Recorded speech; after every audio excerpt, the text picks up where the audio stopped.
The new school year is just weeks away, and if your child needs just a little bit of boost in reading confidence, a furry friend might be able to help them out. Joining us this morning is Kara with Paws for Youth, talking about how maybe a little pet like Anne right here might help your kid out in reading. So tell me about how this really impacts a kid being able to read to their pet, like Anne. One thing is dogs are incredible listeners. They are calm, they are non-judgmental.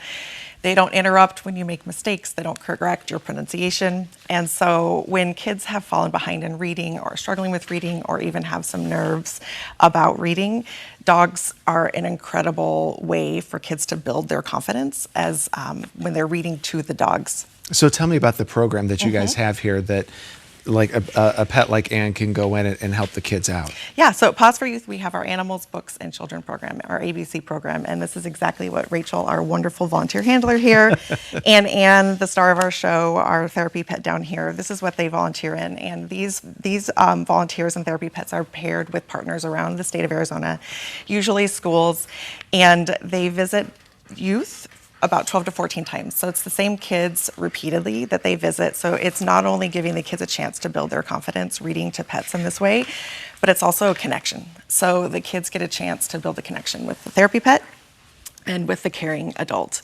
They're mostly excited about the therapy pet, but I mean, the caring adult comes along with look it. at Anne right here. So what kind of a difference do you see when they are able to read to a pet? I mean, if they're falling behind in reading, what kind of an increase, or I guess, how do they improve? Is it a fast? So we see, well, over the course of the program, 12 to 14 visits, we'll see an increase in 30% in their reading confidence. We're so proud of that. Okay. What I see is I tend to go on the first visit with volunteers, and then I hear about the visits in between and the final visit. In the first visit, kids tend to be kind of hesitant, especially if they're falling behind in reading. They're maybe not excited to get that book out. And then I start to hear stories about how the kids show up with books because they are collecting books all week, so excited to read to Anne. So by the end, they're so excited to read to the dog. They get really excited. That motivation to read is exactly, and that confidence is exactly what we're looking to build. And then by the end, they're just devastated the program is ending. Yeah. They're sad to say goodbye to the therapy pet, but we make room for more kids to have that chance. So we see that growth. But even in the same session, you'll see a child start reading in the beginning. And then once they realize that the pet is just there to listen, not going to interrupt, not going to correct, not going to judge, they grow in confidence just in 20 to 30 minutes. What can somebody do at home if they maybe can't come to the program, or if they have a pet at home, they're like, that sounds like a good idea.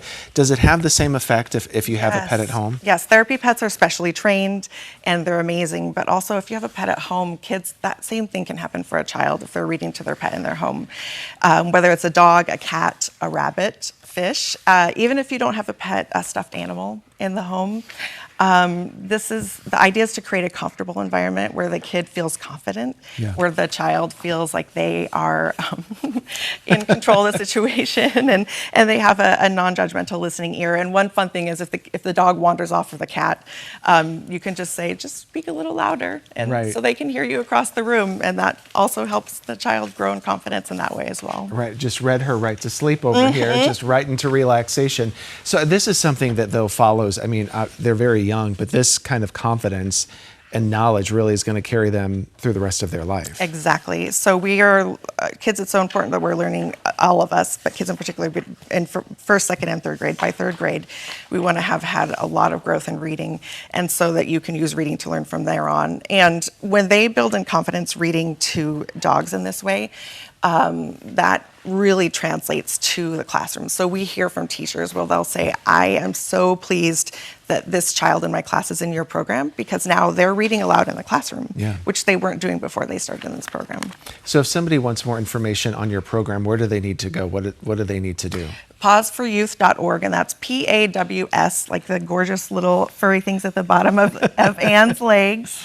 Pawsforyouth.org, and we're always looking for more volunteers. We love to help you find out if your pet may be a possible therapy pet, but also we welcome volunteers. Even if you don't have a pet, we have a helping hand position where you can help facilitate visits. And if you go to our website, you can find out more information there. Unfortunately, we do have about 1,000 kids waiting for our programming. Wow. And the more volunteers that join, the more kids we can impact.